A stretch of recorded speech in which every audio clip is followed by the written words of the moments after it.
हाँ वेखो ना 6वां 7वां दर्रा गया है नहीं चढ़ा रहे हैं वेखो ना अं सामने वजीर थोड़ी देर नहीं उन्होंने दसिया कि भाजी सुनते नहीं एक्सीडेंट ना करे हफ्ते दिन साड़ी सुन लेंदा अं कहते पे वो 10 गड्डियां ना वो पत्थर दी पईयां ला देंगे लेकिन वहाँ नहीं लाइया नहीं जी वो तुम हथ नहीं ला सकते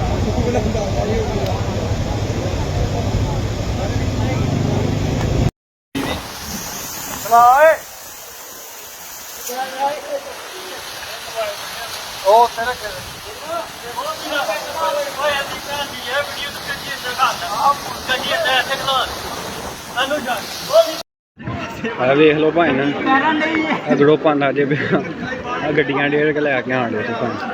डे मोटरसाइकिल भाई हड़ी लैके जा रहे हैं वेखो तुम देख सकते हो ठीक है ना लोग फैमिलियां दे नाल किंज तलील हो रही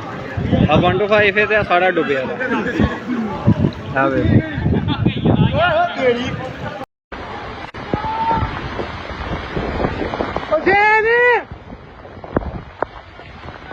लालिया फाड़